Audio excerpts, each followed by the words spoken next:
And welcome back to another episode of Philadelphia Eagles Talk with Geoff and Matt. This episode is going to dive into free agency. It's just a couple of days away. We're recording this on Saturday. Free agency opens up on Monday. I believe it's Monday, at least the tampering period or whatever. That thing starts the beginning of next week. So, with that being said, there's going to be a lot of action and activity throughout the league, some of which has already started. So before we dive into it, Matt, just some opening thoughts. As I sip my coffee. Yeah, so you'll talk about the specific big moves that other teams have made. So it's just kind of funny that I'm like, when a team makes a trade, all the teams that are trading talent away are looking to get free of money and cap space, open up some cap space, or to acquire picks. So why does that matter to the Eagles? I don't see them trading AJ away for like a player. So like if people are like, oh, Max Crosby, we should have been in there. Why not just trade AJ? I'm like, it's not logistically possible with what teams are actually looking for by offloading highly talented people. You can't just pull that off. I am impressed, and we'll break down the trades, I'm sure, but I am impressed at how high the draft picks have been for some of these players that are in their past 30 years old. That's kind of interesting how high. So I'm like, oh, maybe there is a market to trade AJ away for a second round. I would have been happy with just getting a third round for AJ. I know it's not going to match up to his talent, but people just a couple of years ago, people weren't paying with draft picks for talented players. They would keep their draft picks, but it seems like, at least with a few teams, if they think that's the last hole they need to fill, they'll give away. We're going to name a player probably that has 2 number ones that we're giving away for him, and I'm like, wow, that's a big price. Yeah, you go ahead and name the player because we're going to dive into the 3 big trades. So yeah, you're referring to Max Crosby, who got 2 number ones for the Ravens. So they definitely stepped up to bring him in here. 3 big trades, and the reason why we're going to discuss them a little bit here before we dive into our Eagles priority ranking is because they all affect in one way, shape, or form the Eagles, whether it's even the McDuffie trade from that kind of kicked it off, giving up a lot. Where did he go to again? McDuffie? Who did they trade? The Rams got him, right? Rams, yeah. Rams, the thing about the Rams, this is the other thing about trades. You got to always evaluate. And you have to factor it in to why these teams did what they did. I'm more surprised that Kansas City let him go than I am of the Rams giving up a lot to grab this guy because he is one of the top young cornerbacks in the league. Mm-hmm. The Rams are a win-now team because of Stafford's age, especially. So they want to, try to maximize the last year or two, whatever Stafford has. While you have him here, right? So you can see why they're giving up a lot and kind of sacrificing future picks and high picks in order to bring in a guy like McDuffie, who's a very, very one of the better corners in the league. I don't know if top 5, but if he's not top 5, he's pretty close. He's young, 26 years old. But the thing that surprised me is the Chiefs giving him up. That kind of surprised me. I don't know if that surprised you as much that the Chiefs would give up on that guy. It's tough to find good corners in the league. And so young guy like that, but again, understanding Kansas City's situation. And I don't pay a lot of attention to Kansas City as far as what is their cap situation. Maybe they're forced, like the Eagles are going to be. We're going to go through a lot of Eagles guys in a moment. They're forced to let guys go or to try to maximize, if they're going to let them go, to bring in some picks so that they can build for the future. That must be, without knowing for sure, what Kansas City's situation is. Well, if you think about the Chiefs, though, they've got some senior players with big contracts still, right? Like Kelsey, Mahomes' contract ever since he signed like a $500 million contract, like constantly needs restructuring. And if they can't find the money between having old guys retire or step out, the Chiefs are kind of where the Eagles were like a year or two ago, where they're like, oh my God, what are we doing? Like, is Fletcher Cox staying or retiring? Is Kelsey staying or retiring? Like, these are huge contracts. They're on the books. Graham was another one. So they're about another year away from that. Chiefs team is going to look extremely different, but I am surprised by that one too. Why would you trade away a young all-pro cornerback in this league where that is like, if you're looking at defensive positions, it's edge rusher and people that can play corner, and then you fill out the rest of the roster after you secure one or two of those guys. So I don't know. That one's surprising. And the Rams picks, even though the Rams gave up a lot, they're going to be one of the better teams in the league. So they're going to have those picks going to be low round picks. Yeah.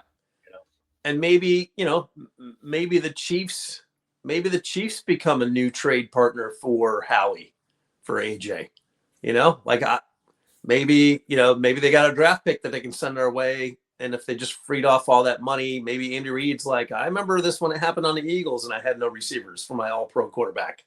Let me go get a receiver. I heard something about Rashid Rice got into trouble again.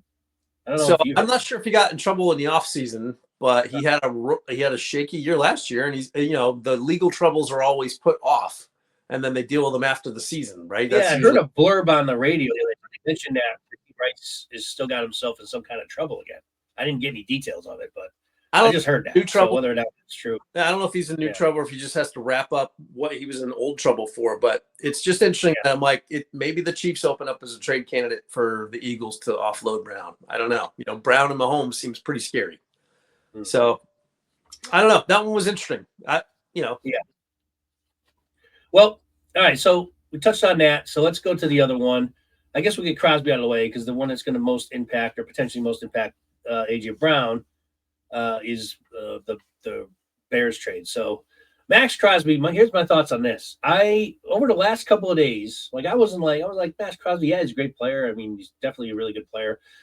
I was kind of warming up to the idea that the Eagles might actually go after him, and I wasn't really thinking that until maybe, I don't know, Monday or Tuesday this week. I really was like, and then I was starting to picture him in an Eagle uniform. I was like, man, yeah, if they don't sign Phillips, they're going to definitely have a huge need for a defensive end. Max Crosby, when you look at his talent, yeah, he's going to be a high price. I think he's making $30 million a year, which is a ton. But if the Eagles are going to sign Jalen Phillips, he's going to probably get 25 something million a year. So to me, I'm like, well, who's a better player, Max Crosby or Jalen Phillips? I'm like, Max Crosby. So now he's older, but he is a much better. I don't know, much better, but he's definitely a better player, and I think he'd be a bigger impact if they brought him in here. So I'm like, are the Eagles thinking maybe just spend an extra? If they're going to try to sign Jalen Phillips anyway and maybe spend $25 million on him, then why don't they just bring in Crosby, who's a better player, more durable? That's probably the biggest difference between the two because Jalen Phillips has had some injuries in his young career. Maybe bring Crosby in here. So I was kind of like just warming up to that idea. I'm like, wow, maybe I would be happy, I guess is what I was saying. I was like, yeah, if they bring in Crosby, that'd be awesome. I'd be pretty excited about that. But obviously it didn't happen. So I just wanted to get my thoughts on about Crosby because I wasn't really thinking about him at all until recently this week. And I'm like, that may not be a bad idea if they get Crosby in here. Anyway, it's all for naught now as he was traded to the Ravens for 2 first-round draft picks. But what are your thoughts on Crosby? Do you share any of my sentiment at all? Or where was your take on Crosby potentially being an Eagle? Other than, what you mentioned earlier about A.J. Brown being involved in any type of trade. But just Crosby as an Eagle, what were your thoughts, or what would have been your thoughts if they did bring him in here? I would have been 100% on board with that. Even when they were talking about trading him before the trade deadline last year, I was like, yeah, bring Crosby in, right? Because you only signed Phillips for a 1-year deal. If you had Crosby and Phillips and you just let them both play, you wouldn't have had to bring Brandon Graham back out of retirement.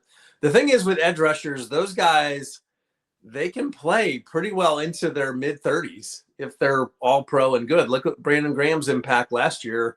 And so Crosby being for the age of 30, he still probably has 3 or 4 good years left in him, and he's been healthy. He takes care of himself. Oh, yeah. He's a fire plug on defense. And, he'd be a perfect he'd be a perfect Eagle with his persona and his, kind of like just what he brings, his energy and all that. He would fit right in. To the Eagles. So that's why I was like, man, I was really almost kind of hoping that how he would pull that off. But, but there's no way when you look at what the Raiders took for him. I also was like, once I saw that deal, there's no way I was going to go 2 first-round picks for him. No way. He was not going to do that. Yeah, he was outpriced, and the Raiders took a draft haul, which is what they need to kind of reset everything in Oakland. they should be set up pretty well because they can draft Mendoza with that first pick, get the quarterback situation settled, and then have a bunch of draft picks to fill out everything else they're going to need on that team. So good trade for the Raiders. Yeah. Good trade for Baltimore. I don't know what defense Crosby was playing in. I thought he was more of a 4-3 type edge rusher, but Crosby can play whether he's standing. Well, keep in mind they have a new regime coming into Baltimore, right? So they got a new coach and all that, so they're maybe changing things up there defensively. Yep. And that's their head coach is Minter, right? The defensive coordinator from Green Bay Packers. So 100%, he's making his moves on D to reshape that defense. So good. They're good trades. The one that's most interesting with I don't know. Okay, we're gonna have to wait to see which way the team's going is just the Chiefs. It makes sense for the Raiders on Crosby. It makes sense for the Ravens on Crosby. For the Chiefs, I don't know. Rams makes sense. And so with the last trade of DJ Moore, that one makes sense too. So I'm like, after we break that one down, I'm like, I don't know. Chiefs are the only one that are kind of let's see where they go because nobody really. I'm not sure you'd give away a corner. Yeah, again, my guess is they must be cash strapped, or they're looking to just, sign some other big dollar folks, like you mentioned. Are they in on AJ Brown very silent, quietly? I don't know. Need to fix the line, and they haven't signed Kelsey yet. So right now, I think he's a free agent. I think Kelsey's a free agent, or will be come Monday. So I don't know. We'll see. But we'll get to the DJ Moore trade in a second. Just my last thoughts on Crosby is, would they have also maybe packaged? I think the Eagles were involved in Crosby. I think but again, like you said, I think Baltimore just outbid him. No way Howie gives up 2 first-round picks. I could see Howie maybe parting with 1 and then maybe a third or a second, maybe, or a player. Maybe Smith goes back in the deal, something like that. I don't know. Not Devontae Smith, but what's his name? Nolan Smith, right? Mm-hmm. Because we're bringing in a defensive end anyway. I don't know. We'll see. Apparently, the other rumor, which I didn't really want to get into at this point, but we might as well because there's always rumors this time of year, is that Nolan Smith is on the trading block. Apparently. I've heard that from a couple of, I won't say great sources. It didn't come from Reuben Frank, so I'll preface it by saying that. But on some of the talk shows, I heard that Nolan Smith might be on the table, which, again, if they were involved in getting Max Crosby, that's not all that surprising. Now that Crosby's off the table, maybe that's, Nolan Smith or any of those rumors are off the table as well.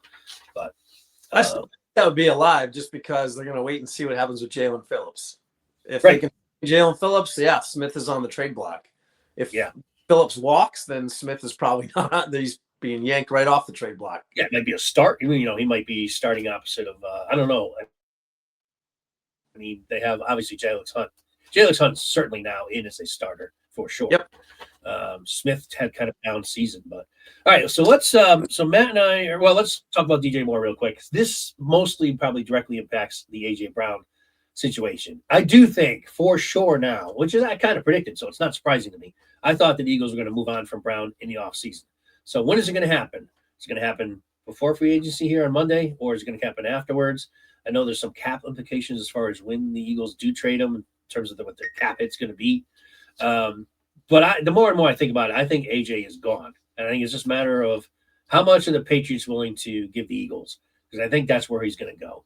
Unless there's some others, like I said, unless Kansas City's got a plan to bring him in here. I heard that the Chargers might be in on Brown a little bit. But it's certainly the best fit for AJ would be the Patriots because his former coach is there and they need a wide receiver. So that's the one that makes the most sense. So DJ Moore being traded from the Bears to the Bills, we knew the Bills would probably be an AJ too. So that kind of impacts the Eagles hoping for a bidding war for AJ's services between the Patriots and the Bills, because I think that may have happened if the Bills were still in play. I don't think the Bills will be in play now for AJ Brown because they got DJ Moore. But it would have been nice for the Eagles' perspective if those two teams were battling out and the price just kept going up and up as they are outbidding each other. That ain't going to happen now. That's why I think more than likely he's going to end up on the Patriots.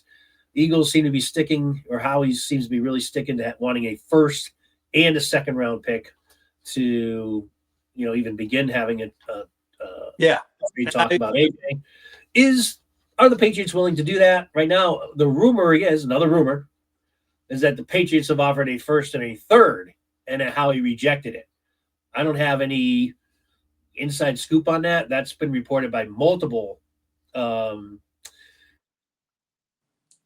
media outlets that has happened, that the Patriots have offered a first and a third, and Howie rejected it. Now, me personally, before I turn it over to you, Matt, for your thoughts, I would have done it. I think if you get a first and a third for AJ, see you later. But Howie's going to try to hold out to get more. Can't blame him for that. So what are your thoughts on all that and what you've heard, if anything, on your end? Well, if Howie didn't think that there was any other avenue to get higher than a first and a third, he probably would have made the deal already. So maybe there's a team in there that is eyeballing AJ Brown as well. The funny thing is, if you were to list out free agent wide receivers right now, or come Monday morning, like who's on the top of that list? Like Stephon Diggs, it's not a very exciting roster of wide receiver free agents to look at. Like if the Eagles don't wrap up Jahan Dotson, for instance, he'd probably be one of the top free agent wide receivers that's just out there for some team to take a shot on. So the talent level of AJ Brown still commands a high value in return. So I don't know if the Patriots would be willing to give. I mean, if you think about it, they're drafting late, just like the Eagles drafting late. So, if Howie's able to get a number one draft pick, and, I'm curious to see what that would do. Like if Howie and Sean Mannion or Vic, depending on who's getting signed in free agency, if they feel like they've got a shot to move up to like a top 10 draft position because they can package 2 late round number ones or a 1 and an earlier number 2, and then maybe Howie makes a move there. I don't know. Like a lot of stuff that'll fall into place, of course, as the next couple weeks go. But I would hold on to AJ until you've got, as long as they don't overplay their hand, or I guess underplay it. Like I don't want to see them lose the interest and then get stuck with AJ, and now we have this gripe on our team for another season, like while we're trying to change things around on offense. Like I don't know about that.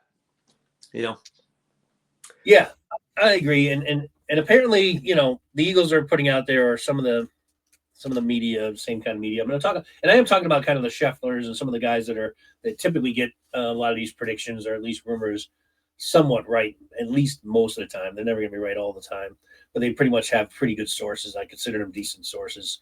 If you look, his parents are saying how he does not want to trade AJ unless he gets what he's asking for. Me, I don't know if that's a front that Howie's putting up, because I'm like, I can't trust AJ. I don't have any trust of him anymore, of him not having a piss poor attitude again and just taking the whole team down with him, because he's done it already. So yeah, you'll never know what Howie's thinking actually, because you devalue the trade if you ever say I'm looking to trade this guy. So yeah, exactly. You might trade him away. If you look at Sean Mannion and the offense that Green Bay has run over the last 5 years, if you're a Packers fan, you are frustrated at the fact that you don't have a number one wide receiver. You've got a mix of Dobbs and whoever else steps on the field. They draft Golden with a first-round pick last year, but he doesn't really develop into like a number one or a solid number one. They spread the ball around and they run the ball. So if that's the same, if Mannion is happy with that, then he doesn't need AJ. He doesn't need a prima donna. He's already got a better wide receiver in Devontae Smith than he ever had in Green Bay with all guys. And so I think Mannion, and I'm just speculating, but if I'm having positive thoughts about Mannion, I'm like, he'll do fine with Dotson and Smith and whatever other receivers they want to throw in there off the free agent market, or through the draft. Like I think they'll be fine without AJ. So Howie has one job to do: don't devalue AJ before he's out the door, and then strike at the peak of his value, whatever that peak is, whether it comes in the next 2 weeks or during the draft. Just make sure you don't let that ship sail without having taken advantage of it. That's Howie's only focus. Yeah. Yeah, so we'll see what happens. It'll be interesting to see what goes on with AJ and how long it takes for the Eagles to move him, or if they end up ultimately keeping him. I don't foresee that happening. I do believe the Eagles will move him at some point, but we'll see. We'll see how it goes. All right, we're gonna dive now, shift gears a little bit. Before we do, thanks for watching. Make sure you like and subscribe as always. All right, be part of the show going forward. Quick shout out to Snoogie Poogies. Well, Hey, just give you a shout out. Do you know who that is by chance? I know who Snoogie Poogies is. Yes. Yeah. Okay. All right. So shout out to the the Snoogie Poogies. All right. Eagles free agents. Here we go. So Matt and I did this exercise last year. It was kind of fun. What we're going to do is the Eagles have 20 free agents that are going to hit the free agency wire on Monday, and will be open for any team to sign, including, of course, the Eagles.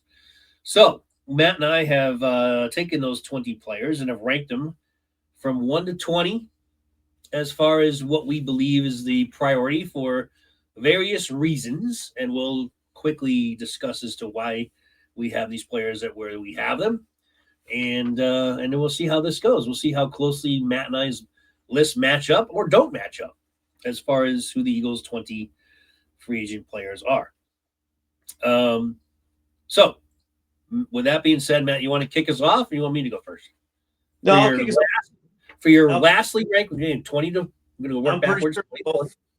I'm pretty sure we both have the same player for number 20. But as we go closer and closer to our high priorities being number 1 and top 5, top 10, I just want to say it's free agency, so I'm going to have pockets. I'm going to have pockets of positions where I'm like, well, one of these guys is going to be the target, and the other 3 or 2 are going to walk type thing. So we might get into some discussion there, like, hey, I'm going to be silent for the next 4 picks because really, I already gave you my beef, and I'll wait until you catch up on your roster. But number 20, I'd be surprised if you have a different player, but Matt Pryor is not.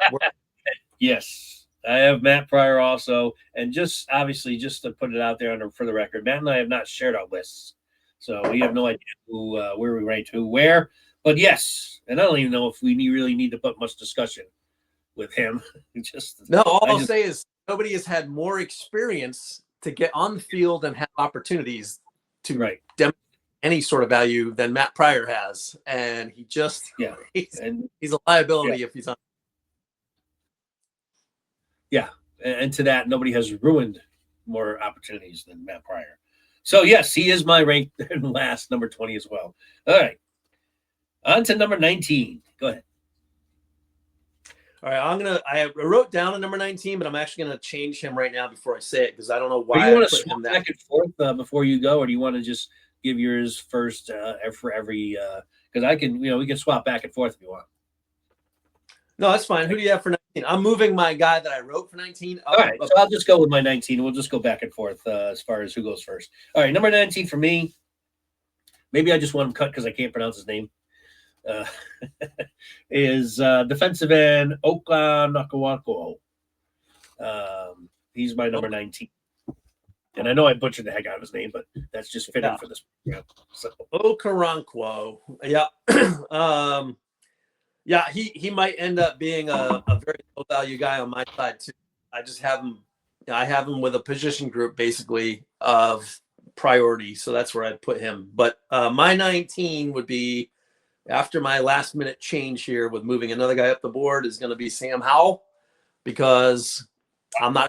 His trade value is as high as it was going into last season because he kind of had a fumble, a choke of so to speak, when he had his game time last season. If he played that game well, McKee might be out the door, and then we would need Sam Howell. But I don't think Sam Howell was a high priority. I'd be like, if he's still hanging around at the end of free agent signing season, great. If not, not a big loss.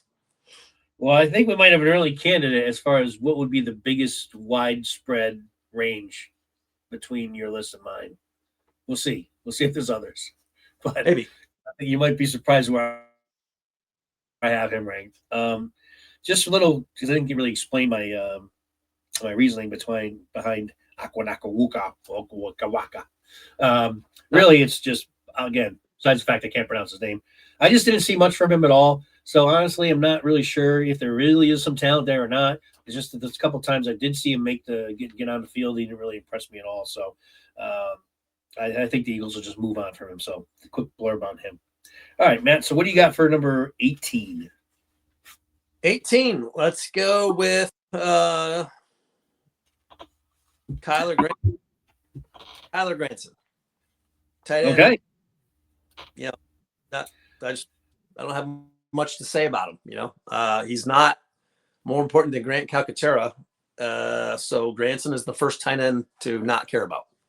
Well, so far we are 2 out of 3 with matching up. So my 18th is also Granson as well.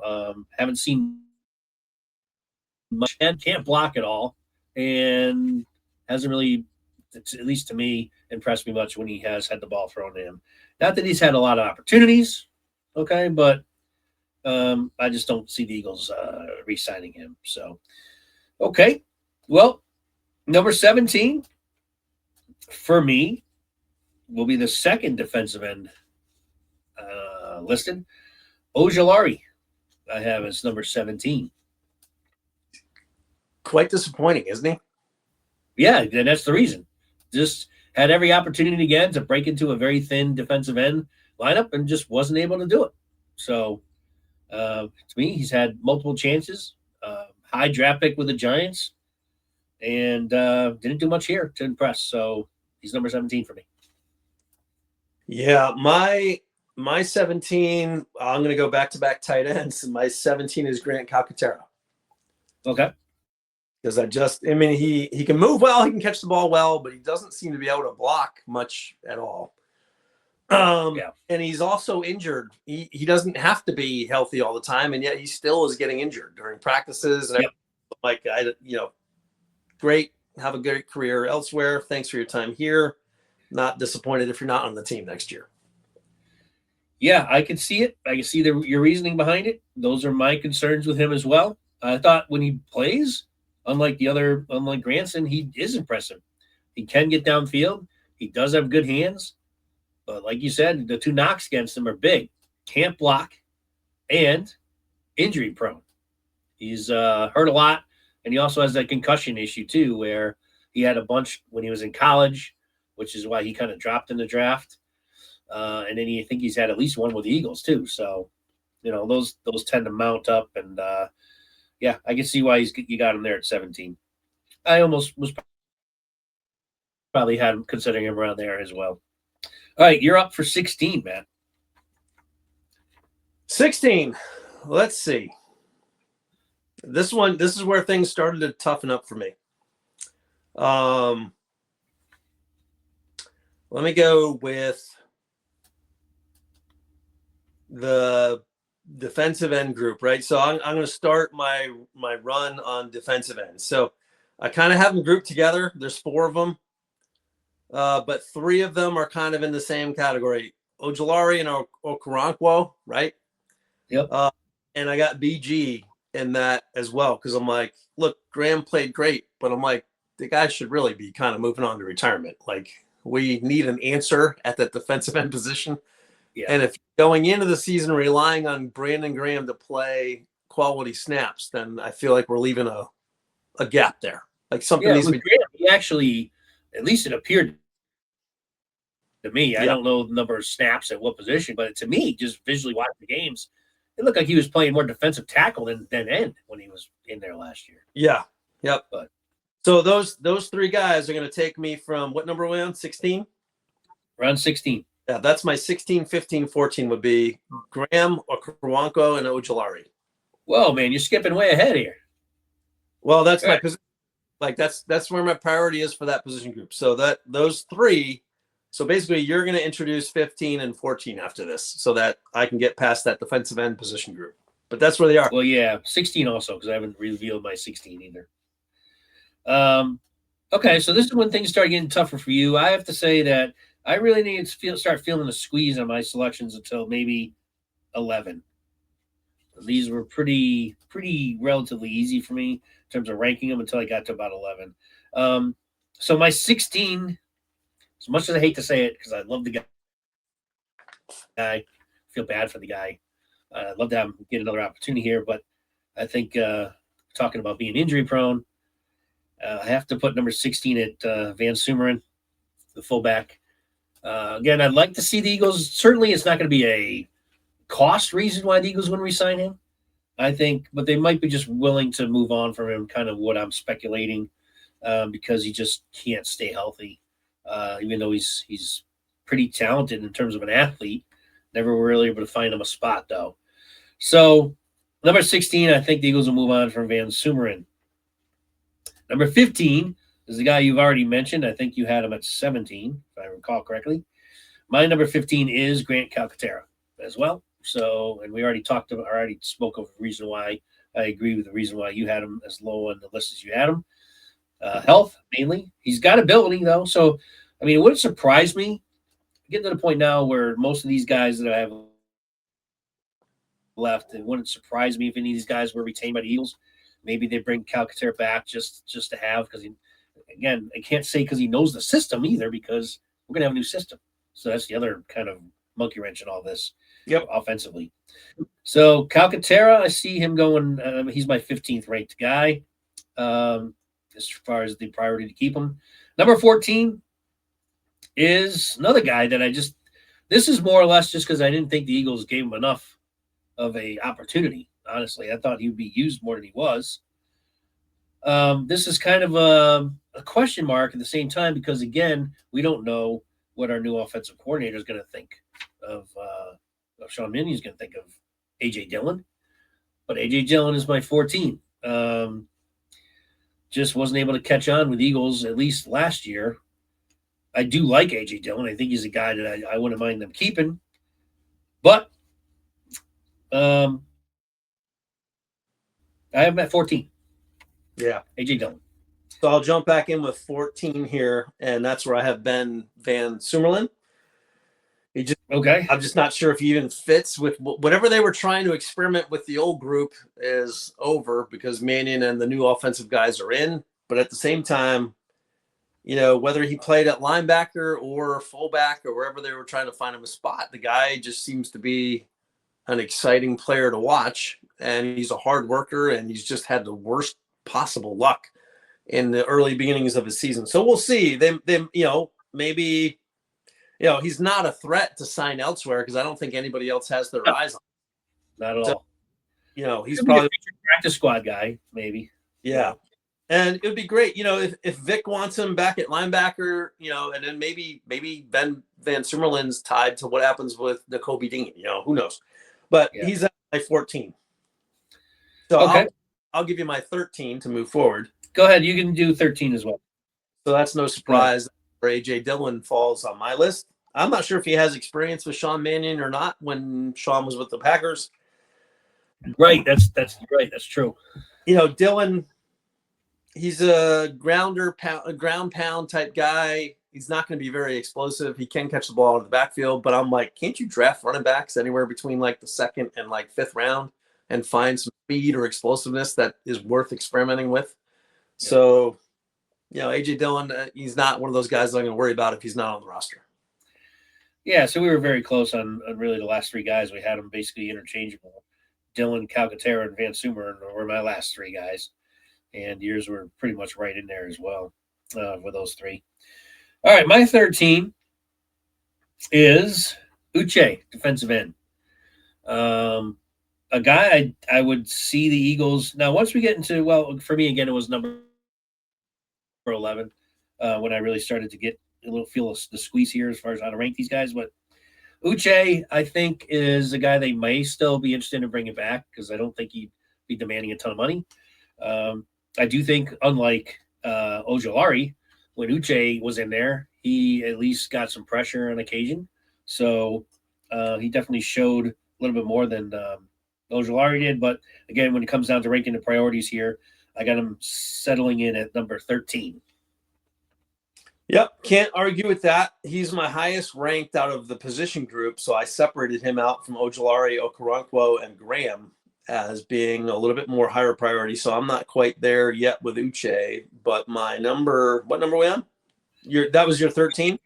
I think you gave your 13 already, right? Yeah. So I think we're 12. On number 12 now? Yep. Wow. This is where it starts to get really tough. Actually, if we keep going back and forth, I go 12 here. So this one will surprise people. So I will tell you what Go ahead. You want to name your 12 first? You want me to go? All right. Well, mine's kind of a headliner. It is? I don't know how explosive. Right, we'll save yours. We'll save yours for a moment, and I'll give you my 12. Okay. We'll reserve yours for a moment since it seems to be it's a big name coming out that Matt's gonna announce. So for me, I have at number 12, and again, this is a guy that even though I have him at 12, which is kind of middle of the pack here in terms of priority, it's right before I really feel the tight squeeze coming up here. So, and I do hope actually that the Eagles do re-sign him because of his versatility. So my number 12 is Brett Toth, offensive lineman. Yeah, I can't argue with that. Toth is a absolute necessity to keep the utility box full with a player that can almost play every position on the line. He has played every position on the line. I'm not quite there. Both even center. My number 12 is Dallas Goedert. There's no. Whoa. Okay, it is a big name. Yeah, you can't sign him for as much money as I think he can probably get on the free agent market. Yep. You can't trust him to be healthy for a full season. He's been an awesome Philadelphia Eagle, but where that money needs to go to either offensive line or defensive line, in my mind. Here's my only question to you about having him this low, because you've already cut the other two tight ends, right? Yep. So, or at least you ranked them lower. This isn't the cut list necessarily. So, with that being said, as far as your off season, as it currently stands, as we go up this list, the Eagles have no tight ends. Right. I just want. Yep. Just wanted to point that out. Okay, I got you. Yeah, go ahead. So Sean Mannion's offense is very, very, very favorable to the tight ends. And how many tight ends came out of nowhere to play well in the Green Bay Packers offense? Nobody knew who Tucker Kraft was 2 seasons ago when he was, and he's an exceptional tight end now. I don't think the Eagles have any doubt that if they draft a tight end in the first or second round, that they'll be able to fill Dallas Goedert's position with a high quality player, or you never know what happens. Yeah. Maybe Travis Kelce doesn't sign with the Chiefs and he plays as an Eagle. You never know. Well, how about speaking of that, how about Zach Ertz? So Ertz, God, his knee injury was so bad last year.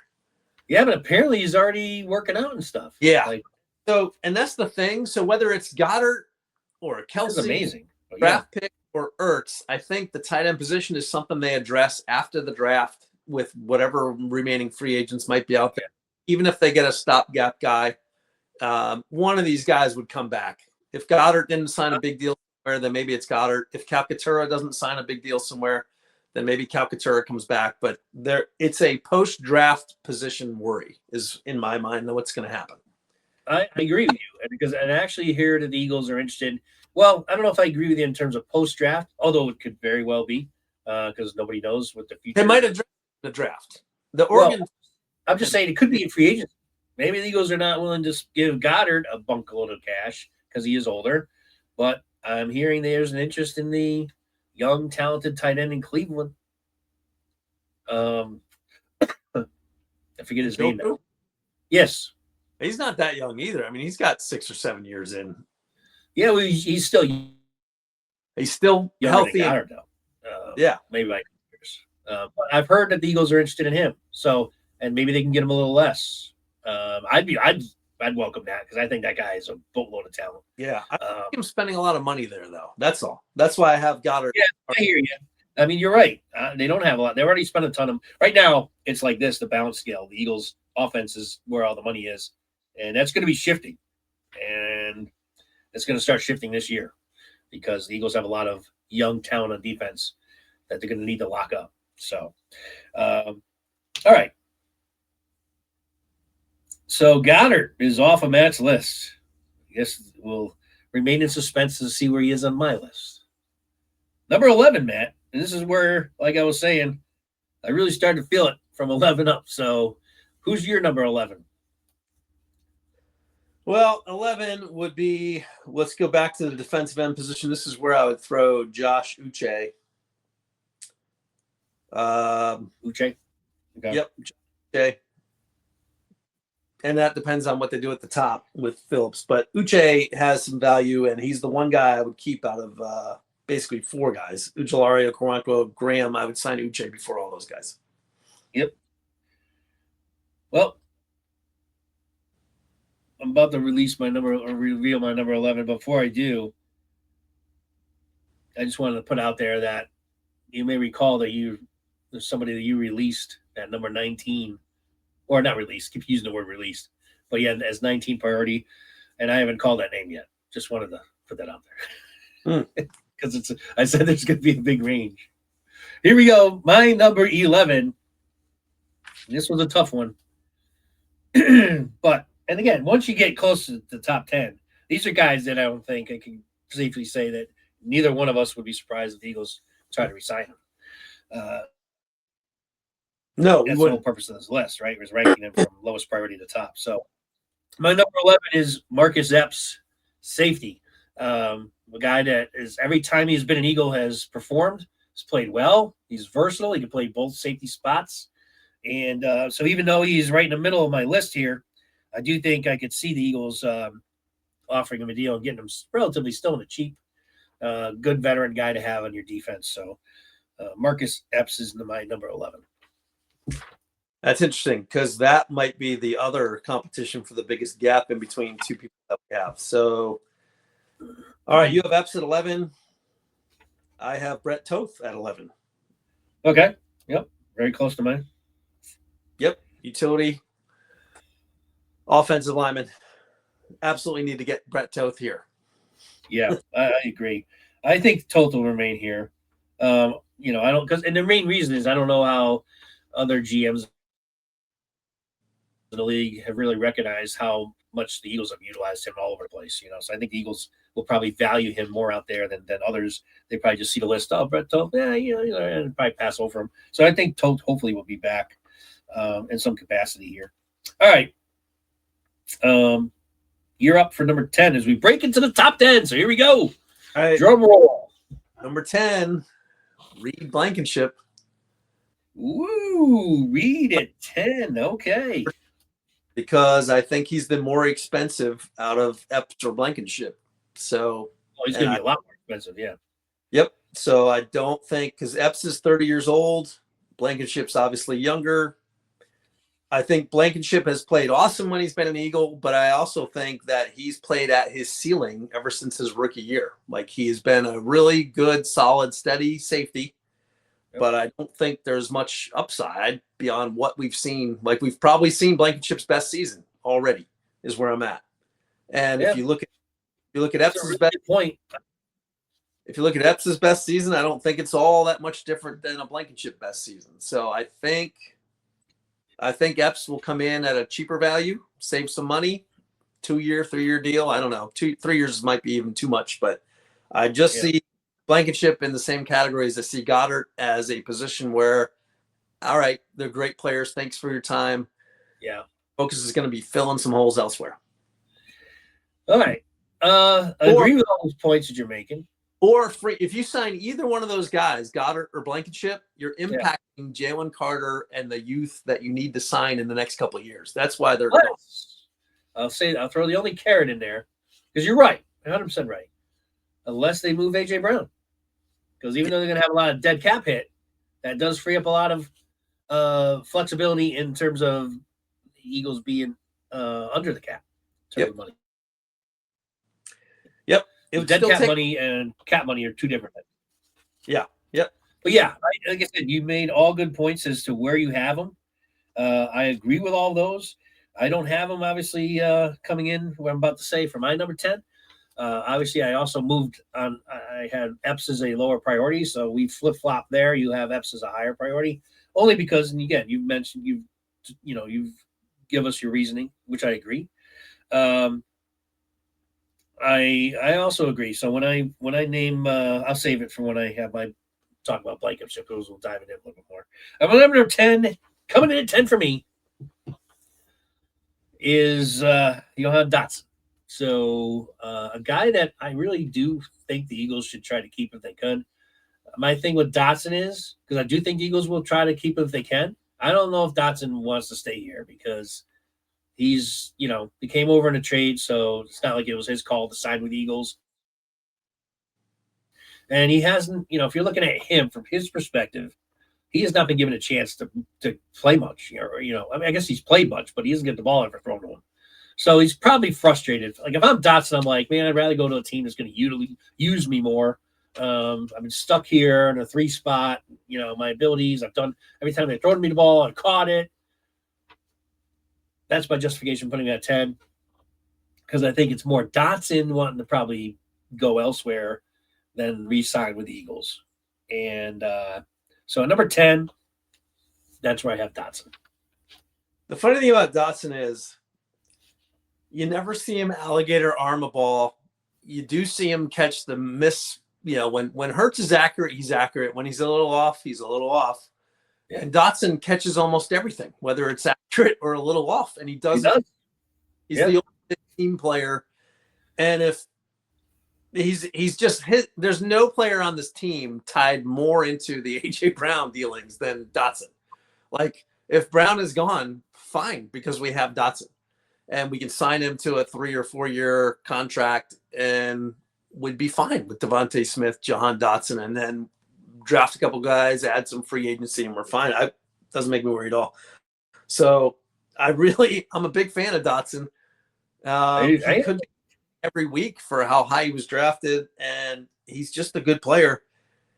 So but I do have him in the same spot as you do, because in position need, there's other positions that. Also? What was that? You have him at 10 also? Yeah. Okay. Yep. And he might be tucked right into. I'll bet you we're pretty close on the next 2 or 3 picks or assessment. So a little bit more on Dotson for me is because you made mention of if they move on from Brown, let's say on Monday. Let's just say something hypothetically happens. The Eagles make him trade him to the Patriots or wherever. Then I can see the Eagles being more interested in not only signing Dotson, but Dotson also kind of reverse what I was saying. Dotson might see it as, okay, now they got rid of A.J. Brown. Now they will throw me the ball now because I've just elevated in his offense. Yep. So that could factor into my reasoning why I'm letting him, I have him at 10. But so we'll see what happens there. I'll just say this, that well, do you go first now at 9? You want to go first, or you want me to go? Yeah, I'll go. Okay. So number 9 for me is Adoree Jackson. Okay. Yeah, I just he's almost the same as Dotson, only he's had more opportunity to prove that he can actually play. So, and he's a lot older. I'm hoping they can get Adoree Jackson just to stay a couple more years, like maybe a 2-year deal. I don't know. Cornerbacks are hard. If he gets signed, I mean, I wonder what other teams think about him is where I'm at. They may not be able to keep him because maybe the NFL is so desperate for anybody that can just play the position that they would actually pay and maybe overpay Adoree Jackson. But I thought the guy earned his spot on the roster after all the everyone's eyes were on him and that position as the 3rd or the number 2 cornerback spot with DeJean playing the nickel spot. So, he eventually settled in and became a pretty consistent cornerback there. So I have him at number 9. Okay. I wouldn't be surprised if he was higher on your list, though. Well, we'll find out. I can tell you that he's not number 9 for me. So that'll confirm that. Now my number 9 is the shocker because we got 10 slots as the range and variance between your number 19 and my number 9, which is Sam Howell. So let me explain why I have Howell in my top 10. He's a proven commodity at quarterback. He's had success in the league. Still unsure what the Eagles will do with McKee. I don't want the Eagles to move McKee, but if there's some team that throws out a bunch of picks because they need a quarterback, which is something you've been saying for a while, Matt, with McKee, then you need a guy that could step in if Hurts goes down and be comfortable with. And so that would be, for me, Sam Howell. I'd be comfortable with that. So I want to retain him.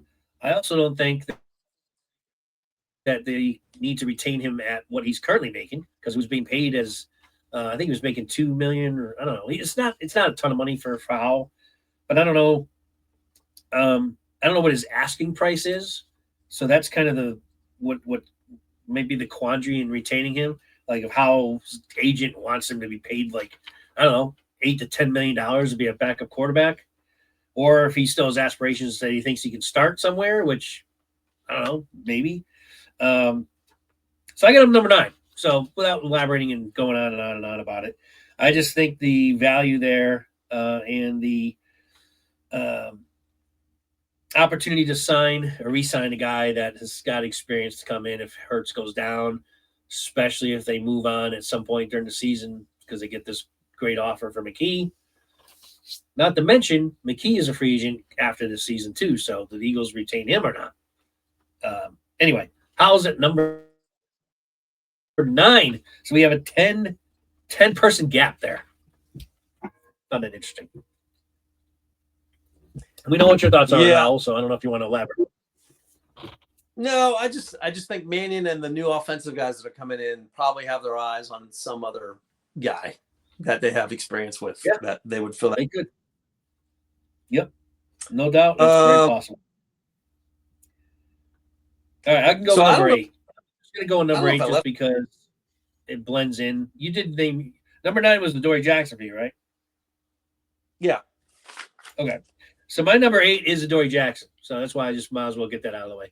So I didn't have him much higher than you, but certainly you had him just one level up there or one position up. Here's the interesting thing, because I'm not going to spend a lot of time on it because you mentioned everything you said about Jackson is true, and I agree with it. Is a team like the Chiefs who just, we just talked about the trade of McDuffie.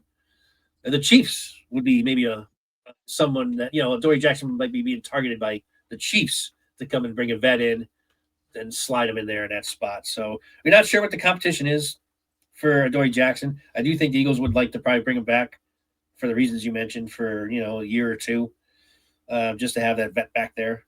But anyway, he's at number 8 for me. Okay, and did I actually say Jahan Dotson yet or not? Yeah, because we both have him at 10. At 10, okay. Because I don't know if I'm missing a or what. I had Blankenship and Epps written in the same blank, but I already got rid of Blankenship, so that's maybe why I'm getting confused on my own list. But okay, so we're looking at number 8. Yes, you're on 8. Okay, for 8, I must be missing a guy. I don't know. You'll say him, I guess, eventually. But 8, I got Fred Johnson. Bring Fred Johnson back in. He always seems to be needed. Always. So, Fred Johnson. Utility player number 2. Yeah. Yeah. Well, I'll just go to my number 7 then, because my number 7 is Fred Johnson. There you go. Same reason. We have him high, and do we need to say much more? I mean, the guy has been solid every time he's come in when he's needed. Is he as good as Lane Johnson? No, but nobody really is. Nope. He comes in, does a solid job. And so, yeah, we both have him very high on our list. I think anyone from this point forward, these are the guys that Matt and I believe are, very high priority guys to keep here. So I've revealed my number 7, Matt. So who do you got at 7? So now I'm into the what's more important category. I'll go with my initial instincts. So this is where I have Jalen Phillips. Wow. Okay. because I don't know. Like, I don't know if they're gonna. It depends on the relationships here between Howie and the agent, right? Like, do you let him test free agent waters and then you tell him make sure before you sign with anybody that you just give us a phone call, or which usually never works out in free agency, by the way. Didn't work out with Barkley with the Giants, and it just doesn't seem to work out that way. So I don't know how high they are on Jalen Phillips. I don't know. I don't know. We're definitely going to find out. They have a lot of other free agent edge rusher guys that if they were worth anything, they wouldn't have signed Jalen Phillips last year. So clearly filled the gap. You know, there was two things that happened, I thought, with the defense last year where you started to realize, oh, okay, this is actually starting to resemble the defense from the year prior. And that was when Jalen Phillips was signed, and it was also when Nakobe Dean came back from injury. And so it was also when Jalix Hunt took off again. Yeah. So, you know, awesome to see Hunt blossom. And, you know, it's not a show about Hunt, but I was thinking about him the other day about how incredibly awesome his season actually was as a defensive end. He probably had a season that no other defensive end in history has ever come close to duplicating as far as number of sacks, tackles. Defensive edge rusher. Yeah. So I got Phillips. I just have him there as like a high priority, but I just don't know how much money they're willing to spend on that. He's another guy that's kind of tied to AJ. If AJ's on the roster and they couldn't move off of that contract, well, then how much can you sign Phillips for? Knowing that Carter and Jordan Davis are needing to be signed somewhere in the next year as well. Yeah. Okay. Well, again, anyone from here on wherever they're ranked, they're high priority guys. So even though you got him at 7, doesn't mean that you're trying to diminish his importance and how he's going to do. I definitely think the Eagles want to keep him. I think they're going to go up to a certain point in terms of what they're going to be willing to offer him. And I also think that if they do re-sign him, it's certainly going to be over $20 million a season, probably closer to $25 million a season.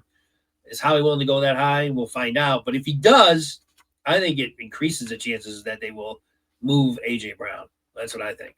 I think if they decide to pour a lot of money in to keep Phillips here, I think A.J. is, maybe they will then go back to the Patriots and say, hey, is that offer still on the table, the first and the third? I know we wanted a second, but hey, if that offer's still there, we're good. We're good with it. Let's make the deal. Yep. So now we're up to number 6. You want to give us the 6? So number 6 is tied right along with Jalen Phillips. Number 6 for me is Nakobe Dean. Both, like, I get it. The Eagles have drafted Jahan Campbell and they have Zach Bond signed to a big deal last year, but that defense was an entirely different defense the moment Nakobe Dean stepped back on the field. And so I have him. Yeah. I don't know. Campbell played okay, but wasn't a game breaker by any means. Dean was a game breaker. He's also a rookie, though. He was a rookie. Yeah, he's a rookie. But I'm like, if it's a matter, here's where it comes down to me. If you told me we could keep Nakobe Dean and Jalen Phillips by trading AJ, by all means, please trade AJ and give me Nakobe Dean and give me Jalen Phillips, and I would be 100% with you on that. Yeah, absolutely. And it would be a big deal, but maybe 3 years. Just sign Dean for 3 years. The way that he attacked the blitz last year was awesome. Watching him pulverize those running backs, crashing through the line, and then putting pressure. I mean, Jalix Hunt can thank his sacks and pressures a lot to Nakobe Dean. Like Dean was the catalyst of that defense, and I'm afraid to see what happens if that's not on the field this year. Yep. Well, I have a lot to say about Dean once I reveal where he is on my list, because there's a lot of things I want to get into talking about Dean, and probably you guys can. If you've been listening to this program for a long time, you know my thoughts on Dean before he was even an Eagle. So, what's interesting now is this is very interesting. Out of my remaining 6, you've named 5 of them already on your list. which is kind of interesting. I think last year we were definitely, I think, closer in terms of the rankings. I thought we had like almost half of our list were almost like either exactly the same or one or two levels. But we're definitely have quite a few that are 3, 5 plus difference in range. Which is, hey, this is why we do this exercise. And again, the point is, once you get into the top 10, all these guys are pretty much in the same group, relatively. So my number 6 is BG. Now, I think you had BG somewhere in like 14, 15 range. So it's another one that was middle of the pack. Yep. Almost 10 spaces off. So why do I have BG so high? Really, it's because of how thin the D line is, especially defensive end position, especially if they don't resign Phillips. Then we're super, super thin.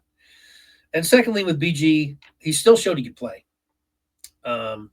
While we know he's older and probably shouldn't be playing anymore, he still can play.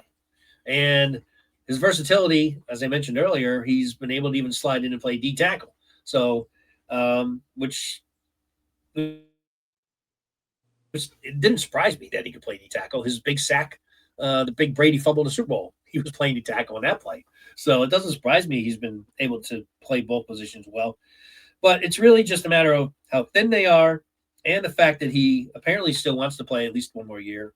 So, and his leadership and obviously all the intangibles he brings, I think, is important enough for the Eagles to have him up this high in the list. And also the fact that he's not going to be asking for you're going to get him at a value, certainly a discount. And he's a part-time player, so let's not think he's in every single down. So you got to factor that in too. Probably you factored that in maybe more than I am with the fact that you had him ranked more in the 14, 15 range. So I can see why you had him lower. But I'm just putting more of a value on his leadership and the fact that he can be there to help teach the younger guys too. And maybe keep Jalen Carter in line from spitting on the opposing quarterback. Stuff like that. Even though he's the biggest trash talker on the team. Maybe that's another reason I have. Anyway, BG at number 6. At the same time, I think you need old leadership to get out of the way for young leadership. And leader on the team is Jordan Davis. That guy has his mind in the right place, put in all the effort. He's a happy, jolly guy like BG, and I think that's the guy that keeps Carter in place is Jordan Davis. But I agree. I can't argue with BG being there. It's just funny because it's where if we were GMs, it's where we would park our money, right? I park my money. I open up space by saying buy to Blankenship and buy to Goddard. Yep. Because we don't know what's going to happen with A.J. Brown, right? And then if A.J. opens up a lot of money for us because he gets traded, well, then maybe both of our lists would change. Yeah, they would change. Some guys would come up, right? So I don't know why I can't count properly. But if I'm going up my list, I only got 2 players. You only got 4 guys left? I only have 2 players. 2 players left? Yeah, that I didn't name. What? So I'm like, did I lose a guy in my position group? I don't know. We'll see what you say. But you still haven't mentioned Epps yet. No, we're only on number 5, right? Right. We're at 5. So I don't know how I got tossed off of my. I mean, I had 20 names written down, which is the same. We had 20 total free agents, right? Yeah. Yeah. I don't know what's messed up over there, but I'm all the way up at Epps right now because him and Blankenship were tied at number 2. You have to sign one of them, and I went with the cheaper option of Epps. So, well, wait a minute. I thought you said Blankenship a while back. Didn't you say Blankenship around like 11?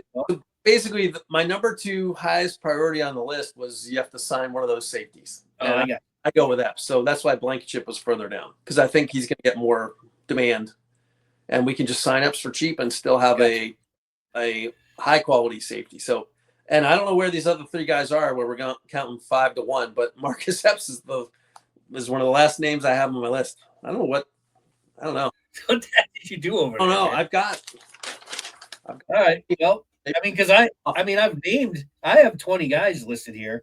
So you must have missed like some of the guys that I've named. Yeah. But I don't think you have though.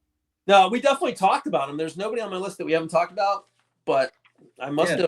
Well, We'll figure it out. I must have gotten confused somewhere. So that's all. Well, anyway, speaking of Blankenship, I have him at number 5. So this is where Reed comes in for me. Now, I do think the Eagles are willing to go maybe as high as $8 million a season for Blankenship. Now, the market is, at least what I'm hearing, is that he's probably going to get an offer 10 from someone. Like, that's where they kind of, all the stat guys out there or market watchers for football, free, salary cap experts, so quote unquote, they think he's worth a $10 million a season safety. I don't see him that high. Like, that's where I kind of separate. But I think, he's also a guy that might give the Eagles a little bit of a hometown discount. Yep. Now, I say that, but he's also a guy who has been a starting safety in the league since he came in here as an unrestricted or as an undrafted free agent. So he didn't even get a rookie, your typical normal draft rookie contract. So the Eagles have had him on the cheap for his entire career. He's barely been paid anything, to be a starting safety. So, and the only reason I mention that is he may not want to give the Eagles a hometown discount because the Eagles haven't paid him much at all. No, you know what's crazy? You know where I see him being the type of player Reed Blankenship is? He seems to me, I don't know who the Patriots have at safety, but he seems to be a Mike Vrabel type of guy. I agree. Yeah, I can see him going there. Yep. That's the team that came to mind as you were starting to say what you were just said. Like, I'm thinking Patriots. Yeah. So I think Blankenship is really a coin flip for me. I do think the Eagles want to keep him here because he's a good leader also. He's a good guy, good player. And he's the, what do we call him? The finisher? He's the guy always when the Eagles, the other team's rallying or trying to get that final drive. Who's the guy always coming up with a big pick to end the game? Yep. Always Reed. Yep. So, like I said, I value him in the $7 to $8 million range for a safety because he's not like a star player. No, he's a really good safety. Yeah, and good against the run. He's not great in coverage, but he's okay in coverage, and all the intangibles. He's a good leader, and he's a good ball hawk. Let's face it, he makes big time. So, I think they do want to keep him. I got him as 5. I think the Eagles really do want to keep him here, but if the price gets too high, he can end up signing elsewhere. So that's my number 5. Now, so I just go on to 4 since you only have like 1 or 2 players left on your list. Yeah, I would go hit the next 2 or 3 in a row because I'm down to like 1 and 2 right now on my list. So all right. So my number 4 is Dallas Goedert. Yep. Now Goedert was, where'd you have him, like 12 or 13, something like that? I had him pretty far down. I did bump him up my list as I'm looking at it, but he was around 12 or 13. Yeah. Yeah. So I got him higher. Now, this again comes down to how much does Goddard want. Now, last year I thought he was going to be gone, and he ended up taking a big-time salary cut to stay here, which means he may not be willing to do that again, or maybe he is because he's older and wants to stick around. Either way, you don't want to pour a lot of money in the position. You made that clear. I don't want to put a lot of money in this position either. So, because the Eagles don't have a lot of money to put in that position. And they have other guys that are more of a priority. But I do have him at number 4 because he can block. And when he is healthy, he's one of the better tight ends in the league. Which is crazy. How come he didn't have other teams signing him last year that he could come back to the Eagles? That's what's crazy about it. So his market value going into this year, he's a year older. So any of the team's concerns that they had last year that were maybe looking at tight end, I'm like, it's not like Goddard got better. He's a year older. He did have a better season, though. So it kind of worked out from that way because he did stay healthy. And I think he led the Eagles in touchdowns, right? Didn't he have like 9 or 10 touchdowns? Yep. So he had, in terms of him going back into the market this year, he's got better stats and he was healthy the whole season. So he is in a better position, I think, than last year, even though he's a year older.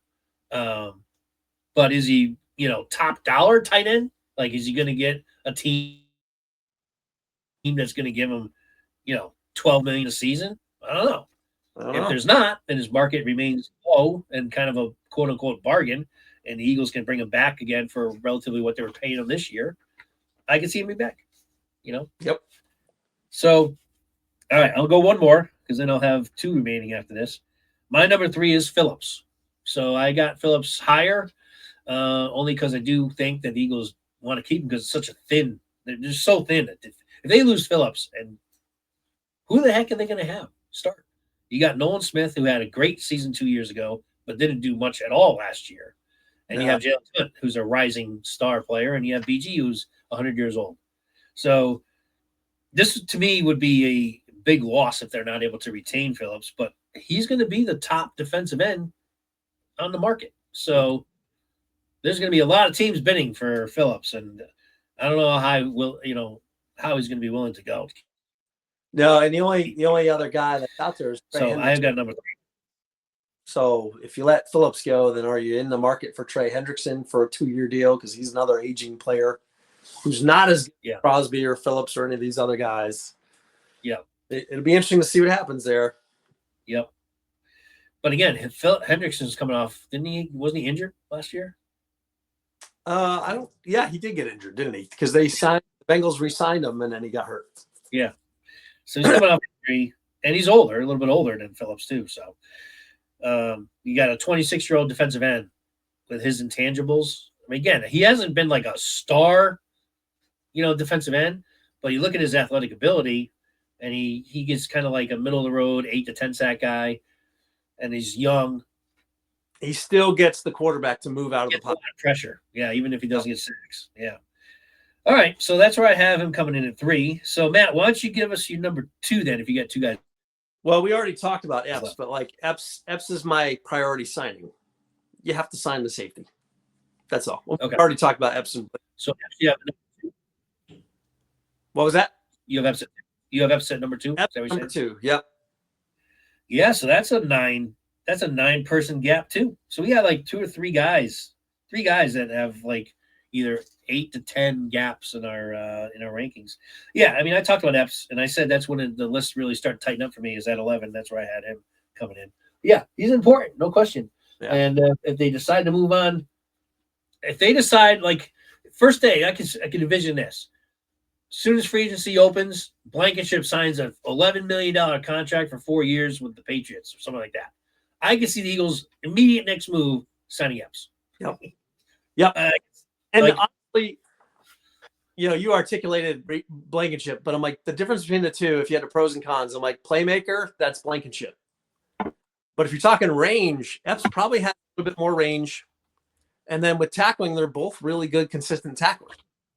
But Blankenship seems to get the interceptions, seems to get the forced fumbles. So it's like, I don't think you're losing that much as long as those turnovers come from some other part of the defense. But Epps is certainly not. You're not moving backwards as long as you got either Epps or Blankenship on the team. And the other keep departing, I think. So yeah, it save. To your point, you're saving probably $7 million in spending. Yep. Because Epps you can sign for probably $3 million. Yeah. Because Epps got his big deal when he left and signed with the Raiders. And he's back. And I know he doesn't want to go play for a team like the Raiders. He'd rather stay with a team that's an opportunity to win. So, right. Plus, if you offer to Epps would be, hey, and you probably have to pay him more because you would probably then be bringing him back as a starter. So maybe Epps like, well, yeah, but I'm not going to come back for $3 million. You got to pay me $5 million. All right. Well, still. Yep. He'd be in that $5 million, $6 million less than Blankenship. So, yep. All right. Well, we'll see with that. So my number 2.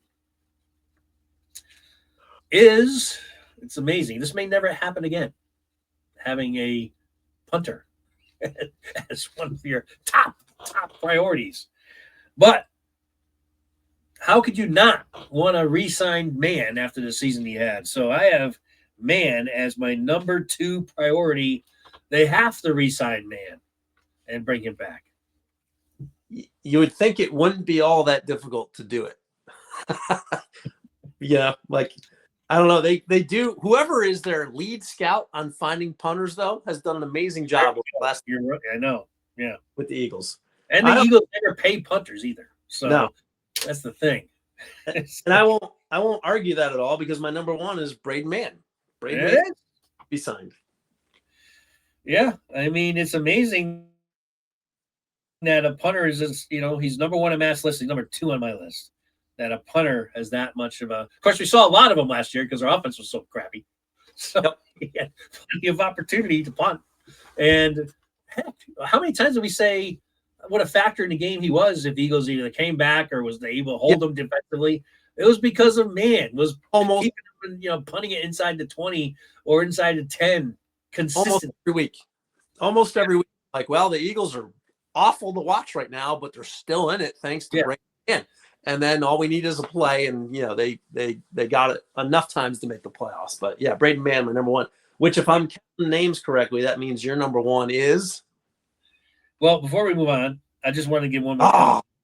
One more comment about Mann. Although you did just set me up nicely. All right, let me just go there. We'll just go there. Get it out of the way. Not going to surprise anybody again if you've been a long time listener to this program. Nakobe Dean is my number one. Now, here's my reasoning behind not only the fact that everything Matt talked about when he had Nakobe on his list, because all of that is 100% accurate. Where do you play him, and what do you do with the guy we just drafted last year? This is what I would do if I was Vic. And Vic didn't want to do this last year, clearly. But Vic is maybe here for another year or two. I think he had factored in. He almost retired this year. Maybe he's going to go one more year. So maybe even if you have to have Campbell with the same type of position he did last year, which is not much, because once Kobe came back, as we know, Campbell went to the bench and didn't see much of him, except for on special teams. So I get that from the Eagles' perspective and Howie's perspective, especially. You just drafted, you spent a first-round pick on Campbell. How can you go another season with him being on the bench, mostly? Well, I'm trying to allude to why. You have Vic here for maybe one more year, who doesn't seem to want to give Campbell the option of being a defensive end. To me, I look at Campbell's body, and we'll get a better look of it next year. He's got another whole year under his belt. He's got the frame to put the weight on to be a defensive end. And he was kind of a tweener coming out of college. He played both. He played linebacker, and he played defensive end.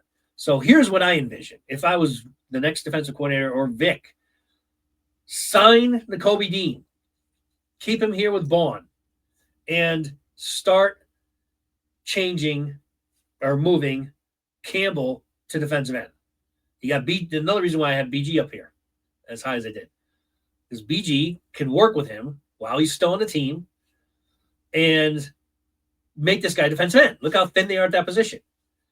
So that's what I would do. This is my thinking, right? So resign to Kobe, start chaining Campbell into being defensive end only, and then you have Nakobe here with Vaughn. My other option is this. And this is, you're going to think this is crazy. At least because I almost think I'm crazy saying it. You see if you could trade Vaughn. I don't want to do this. I'm just saying I don't want Nakobe going anywhere. See what you can get maybe for Vaughn. And then you have Nakobe and Jahad Campbell as your two linebackers going forward. And you move on from Vaughn. And you also save a lot of money probably moving on from Vaughn because he signed a mega contract. Now, crazy to move on from Vaughn after he's had two awesome seasons, all pro, guys everywhere. It's not like I'm knocking Vaughn. I'm just trying to rationalize keeping Nakobe Dean. If they didn't just talk Vic Fangio into staying, then Vaughn wouldn't be so crazy to be on the trade block to free up money as well. But Vaughn is Fangio's guy. It's the guy he brought over to change this entire defense. And he should be. He's been a beast in every way, shape, and form. So, again, I'm not knocking Vaughn. I'm just trying to rationalize. If you're going to keep Nakobe, Campbell goes to the bench again. Here's the thing. Right? Just because you drafted Campbell high, and it's almost like the offensive line. Like, how many years have we gone through where, like, God, we're one injury away from having, like, not enough talent on linebackers. So just keep those three guys here. Find a way. Sign Nakobe. Keep Campbell on the team. You can experiment with him at defensive end. He's probably a little bit shorter than J-Lex Hunt, but similar body sizes, Both guys run. Both guys can move, get a little muscle going on. I mean, him and Nolan Smith just need to get in the weight room and pack on some muscle, like become the Incredible Hulk. And then you'll see how much that'll help you guys from being injured and stuff. But I can totally see that. I definitely don't want to go into next season without Nakobe Dean. There's something in my soul. I don't either, but walk. As soon as he hits free agency on Monday, though, there's teams out there, and one of them that's rumored is the Cowboys. They seem to be, which makes sense because the defensive coordinator of the Eagles, or what's his name, is now their defensive coordinator. Yeah. So he already knows Dean very well. And they need a linebacker at Dallas. They have nobody. So that's the other thing. I'd hate to see Nakobe Dean in a Cowboys uniform, but that reality may strike on Monday. Oh, that'd be terrible. Because they're hot on him. That's been reported all over the place. I don't know if you've seen any of it, but Dallas is big time targeting Nakobe Dean. That'd be terrible. Yeah. So that maybe that's another reason why I bumped to number one, because I do not want to see that. So I do think there's a way you can keep him, but to keep your number one pick from last year, who showed promise. It's not like he, didn't show his ability when he played last year. As a rookie, I thought he played pretty well. And then he didn't see him the second half of the season because Nakobe was back. So that's what I would do. That's why I'm saying give Nakobe what he wants, keep him here, starting, and then maybe move Bond. If the budget, if your cap's really, really tight and you got to free up money, someone's would take Bond, I would imagine. The guy's been unbelievable. Now, ultimately, if you were to summarize what we just did, this exercise in free agency, I think all signs are pointing to you got to trade AJ, and you have to get out of that money to keep the rest of this team intact enough to be competitive. Yeah, because they wouldn't be able to bring Nakobe back or some of these other guys who we have in the top 7 or 8. And you wouldn't trade Bond. AJ. Nobody would say keep AJ and trade Bond. Like no. Nope. So AJ, it's time to go, buddy. Yeah, because then again, this is what I would do, and maybe Vic will take another look at Campbell and see if he can move, work with him more on defensive end. And it also probably depends on, like you were saying, what type of shape or what does Campbell look like when he comes into camp this season? Is he bigger? Does he have 25 more pounds of muscle on him where he can be more apt to be in the defensive end? Because he definitely has ability. He's got blitzing ability. He's got good range. He's got better range than Nakobe does, covering people. Although Nakobe's pretty good there too. But I just don't. Nakobe, the other intangibles is Nakobe is a leader. He is a leader of that defense. And I said that when they drafted him, that he would be the captain of the defense within 3 years. He's to that point, and now you're going to let him go. Man, it's tough. It's tough to let him go. Dean is smart. He can tackle. He's got good instincts. He doesn't hesitate. And he bulked up in repairing his injured knee to just destroy anybody on the blitz. Like, it was awesome to see. And I didn't even know he would have had that in him. And he came. That was going to be the biggest thing. Yeah. That's going to be the biggest thing to watch. And it might happen right off the bat. I think Nakobe's going to be signed quickly. Either by the Eagles, who are going to try to throw something at them last minute before it hits free agency and he stays here, or another team is going to just throw a boatload of money at him. We'll see where his market is, because he's also been injury prone as an Eagle. Let's face it. He's had his injuries, and so maybe that lowers it enough. Maybe the Eagles keep him playing. But for me, what he's shown is all the things we're talking about, there's going to be teams throwing a lot of money at him, I think. So I'm trying to get in my head to deal with Nakobe not being here, because I think it's unlikely that Nakobe comes back. Yep. Sucks. But I'm kind of trying to just again, though. So if you deal with him, I just don't want to see him down. Here's I always put it player versus player, right? If you took all the contracts out and you were thinking about who needs to be signed next year, including JD and Carter, do you keep Goddard or Dean? I keep Dean. I let go of Goddard. Do you keep Dean or Brown? I keep Dean. I let go of Brown. If I keep Blankenship or Dean, I let Blankenship go and I keep Dean. Like every player that I had that are kind of in Nakobe Dean's category or better, and maybe had more impact on our team, I'm like, I would let all those guys go to keep Dean here for another 3 to 4 year contract. I'm with you on that too, but here's the the big factor. And you know what it is. It's just, where did Eagles have more depth? Linebacker or those other positions? Linebacker. They have a lot of depth. We haven't even talked about Trotter. Trotter, when he came into play, remember I know you can't talk much about preseason, but he was freaking kicking ass last preseason. Yeah. And when he came in spots last year, Trotter's really developed into a pretty good third back too. So you're looking at depth.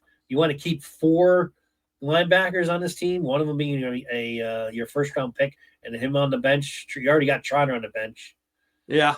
That's the thing. It's like you look at it that way and you're like, man, I mean, it's like depth wise, the move to make is letting Dean go.